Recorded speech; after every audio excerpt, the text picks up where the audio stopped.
பார்த்ததுண்டா இந்த நாடு பார்த்ததுண்டா, நாடு பார்த்ததுண்டா இந்த நாடு பார்த்ததுண்டா. வணக்கம் பச்சை தமிழ நேயர்களே, இன்றைக்கு நம்முடைய சிறப்பு நேர்காணலுக்கு பாரதிய ஜனதா கட்சியினுடைய தமிழ் வளர்ச்சி இலக்கிய பிரிவுடைய மாநில செயலாளர் SR ராமையா அவர்கள் நம்முடைய அரங்கத்துக்கு வந்திருக்கிறார்கள். சமீபத்தில் பாரதிய ஜனதா கட்சியிலிருந்து முன்னாள் தலைவர் அண்ணாமலை அவர்கள் தனியாக சென்று பி த லீடர் அப்படிங்கிற ஒரு அமைப்பை உருவாக்கி இருக்கிறார்.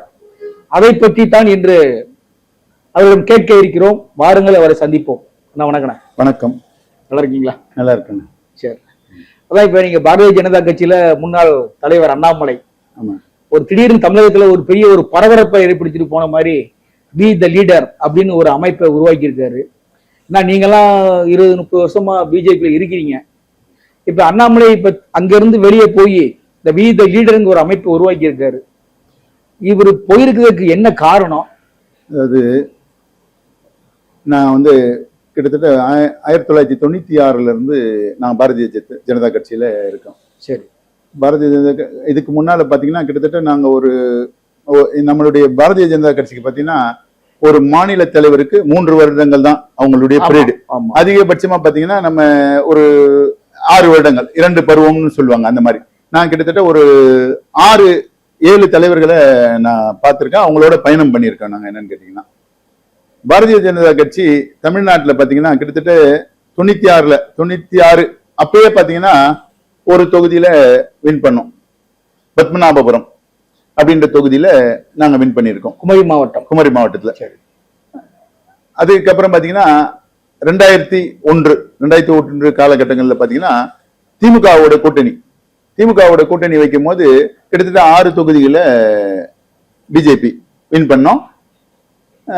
அன்னைக்கு பாத்தீங்கன்னா 4 MP சீட் நம்ம இவரு சிபிஆர் மாநில தலைவர், அதுக்கப்புறம் மாநில தலைவர் ஆனாங்க. இன்னைக்கு துணை ஜனாதிபதியா இருக்கு சிபிஆர் எல்லாம் ஜெயிச்சிருக்காங்க. அந்த காலகட்டங்கள யாரு மாநில தலைவரா இருந்தா? அன்னைக்கு பாத்தீங்கன்னா முதல்ல இலா கணேசன் இருந்தாங்க. அதுக்கப்புறம் பொன்னார் காலகட்டங்கள்லாம் அவ்வளவு மிக எழுச்சியா இருந்தது. பொன்னார் காலகட்டங்கள் இன்னைக்கு பாத்தீங்கன்னா சொல்றாங்க, அன்னைக்கே தாமரை சங்கமம் சொல்லிட்டு மதுரையில 3 நாள் மாநாடு நடத்தினாங்க. 2 நாள் மாநாடு. எந்த வருஷம்? 2012 தாமரை சங்கமம் மதுரையே ஸ்தம்பிச்சு போச்சு. அந்த அளவுக்கு ஒரு எழுச்சியான மாநாடு நடத்தினாங்க. அதுக்கப்புறம் பாத்தீங்கன்னா மாணவர்களுக்கு அனைவருக்கும் கல்வி திட்டத்துல எல்லாருக்கும் அந்த சிறுபான்மைகளுக்கு கிடைக்கக்கூடிய வசதி அனைவருக்கும் கிடைக்கக்கூடாது போராட்டம். அவர் பாத்தீங்கன்னா ஒரு போராட்டம் பாத்தீங்கன்னா தன்னெழுச்சியா ஒரு 3 தடவை 3 இதுல பண்ணிருக்காங்க. ஒவ்வொரு தடவையும் பாத்தீங்கன்னா மிக எழுச்சியா தான் இருந்திருக்கு.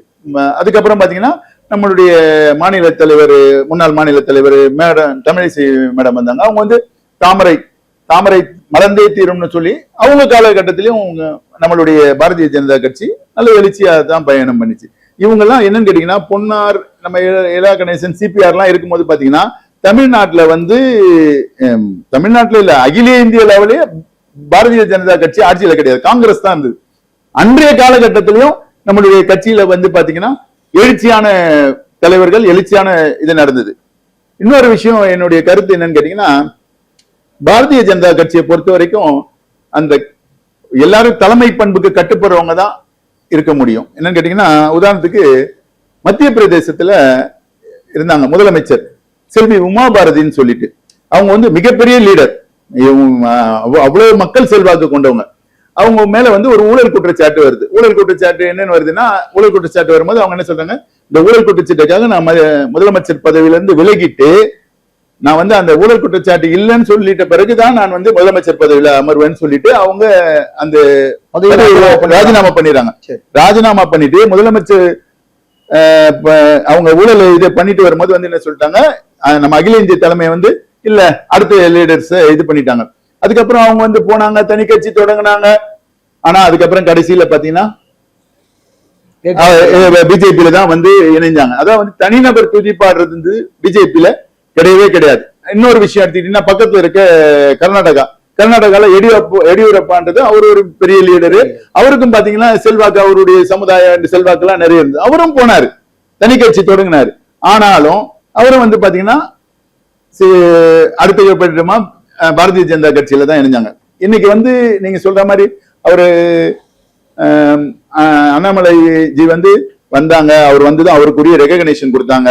என்னன்னு கேட்டீங்கன்னா, நாங்கெல்லாம் வந்து கிட்டத்தட்ட 30 வருஷமா இருக்கோம். இது வரைக்கும் எனக்கு வந்து நாங்க ஒரு மாவட்ட தலைவர், ஒரு நானும் வந்து பாத்தீங்கன்னா கிட்டத்தட்ட பாரதிய ஜனதா கட்சிக்கு ஒரு இது ஒண்ணு ஆச்சு, ஒரு கலவரம் ஒண்ணு ஆச்சு. அதுல கிட்டத்தட்ட பாத்தீங்கன்னா 21 நாள் ஜெயில இருந்திருக்கேன். 21 நாள் கலவரம். இது வந்து பாத்தீங்கன்னா இந்து முன்னணியில சேர்ந்த பாடி சுரேஷ் என்ற ஒருத்தரை தீவிரவாதிகள் கொண்டுட்டாங்க. அப்போ வந்து அந்த பாடி ஊர்வலம் போகும்போது ஊர்வலத்துல நாங்கெல்லாம் கலந்துக்கிட்டோம். நம்ம பூந்தமல்லி ரோட்ல இருந்து போனீங்கன்னா அம்புத்தூர் மண்ணூர் தொழிற்பேட்டை அங்க போய் தான் அந்த இது நிறைவடைஞ்சது. அங்க வந்து ஒரு கலவரம் நிறைய நடக்கும்போது லத்தி சார்ஜ் பண்ணாங்க. அதுல வந்து என்ன A1 போட்டு கிட்டத்தட்ட 21 நாள் ஜெயில இருந்து கிட்டத்தட்ட 10 வருஷம் ஆச்சு. கிட்டத்தட்ட 6 ஸ்டேஷன்ல கேஸ். எனக்கு ஒரு கேஸ் இப்பதான் முடிஞ்சிருக்கு 10 வருஷம் கழிச்சு. கிட்டத்தட்ட என்னுடைய பொருளாதார ரீதியாகவும் என்னோட தொழில் ரீதியாகவும் எல்லாமே பாதிப்பு. இருந்தாலும் நான் வந்து அந்த ஒரு அமைப்பு நம்ம இதுன்னு சொல்லிட்டு இருக்கோம். இன்னைக்கு வந்தாரு அவர் வந்து என்ன சொன்னார், சந்தோஷ்ஜி கூப்பிட்டு வந்தாங்க. உடனே அவருக்கு வந்து ஒரு MLA சீட்டு கொடுத்தாங்க. உடனே மாநில தலைவர். யாருக்குமே அந்த மாதிரி ஒரு வாய்ப்பே கொடுக்கல. பாரதிய ஜனதா தலைமை அந்த மாதிரி ஒரு வாய்ப்பே கொடுக்கல. ஆனா அவருக்கு கொடுத்தாங்க. ஆனா அவர் வந்து அவர் காலகட்டத்துல அவரு இன்னைக்கு இருக்கிற அவரு என்ன அதிரடியான அவருடைய பேச்சு இதெல்லாம் வந்து இன்னைக்கு திறமையை பார்த்து அவருக்கு கொடுத்திருக்கலாம்.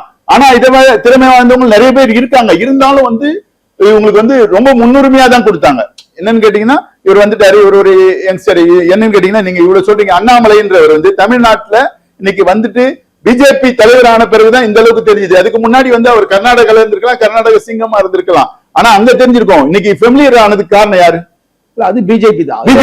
அதுதான் சொல்றேன். பிஜேபி நாங்க வந்து தலைமைக்கு கட்டுப்படுறோம். அவர் வந்து அன்னைக்கு இருக்கும்போது அன்னைக்கு சொன்னாங்க, இப்போ 3 இயர்ஸ் அவர் 3 இயர்ஸ் அவருடைய லீடர்ஷிப்.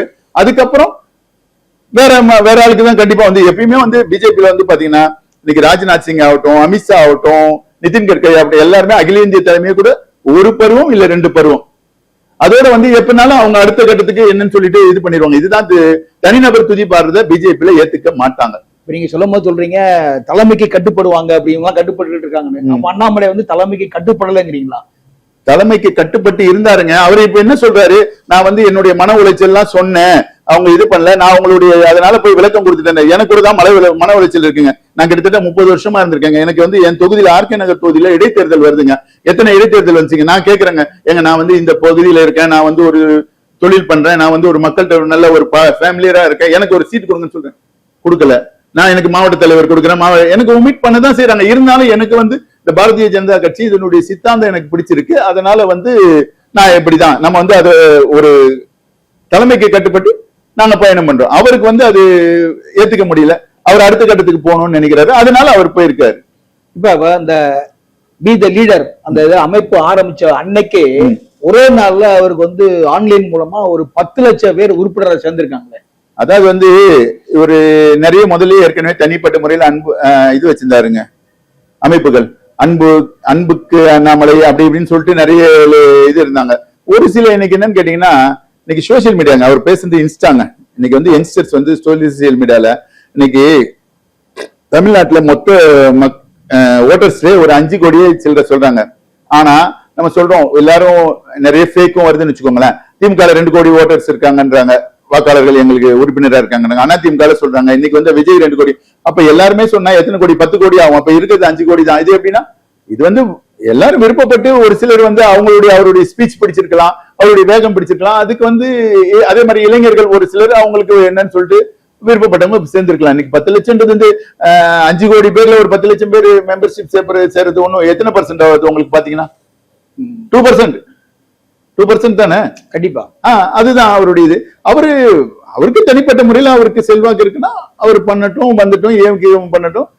அவருடைய இது அவருக்கு பிஜேபியை பொறுத்தளவு மிகப்பெரிய செல்வாக்கா இருக்குதான் நாம் நினைக்கிறோம். காரணம் என்னன்னா, இப்ப பிரதமர் மோடி, அமித்ஷா கலந்துக்கிற பெரிய மாநாடுகள் நடத்துறாங்க இல்லையா? இந்த மாநாட்டுல வந்து முன்னாள் பிஜேபியுடைய தலைவர்கள், தமிழக தலைவர்கள், நம்ம தமிழிசை அக்காவா இருக்கட்டும், CPR இருக்கட்டும், பொன்னாரா இருக்கட்டும், இவங்கெல்லாம் எல்லாருமே இருக்காங்க மேடையில. ஒவ்வொருத்தரும் பேரையும் சொல்லும் போது அமைதியா இருக்காங்க மக்கள்.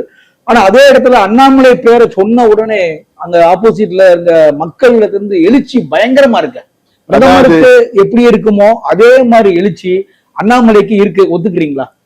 அதாவது தமிழ்நாட்டுல வந்து பாத்தீங்கன்னா அவர் ஒரு அதிரடியான, இன்னைக்கு போன 5 வருஷம் பார்த்திருப்பீங்க திமுகவுடைய ஆட்சி நடந்தது. அன்னைக்கு வந்து எதிர்கட்சி அண்ணா திமுகவான்றதை விட மீறி அண்ணாமலை ஜி சொல்லுவாங்க. என்ன காரணம்னு கேட்டீங்கன்னா அவருடைய அதிரடியான நடவடிக்கை ஸ்பீச், ஏதோ ஒரு நாள் டெவலப் பேசுவார். அது வந்து இளைஞர்களுக்கு வந்து ரொம்ப உத்வேகமா இருக்கும். அதை வந்து சொல்றேன், ஒரு சாரருக்கு வந்து நீங்க இன்னைக்கு நான் சொல்றேன், நான் வந்து 30 வருஷமா இருக்கேன். அவர் சொல்றாரு பழைய என்னைக்கு இருந்தாலும் ஒரு ஒரு இயக்கம் நடத்துறதுக்கு வந்து யங்ஸ்டர்ஸும் வேணும், மூத்த நிர்வாகிகளும் வேணும், எல்லாம் கலந்து இருந்தாதான் பண்ண முடியும். வெறும் யங்ஸ்டர்ஸ் வச்சுட்டுலாம் ஒன்றும் பண்ண முடியாது.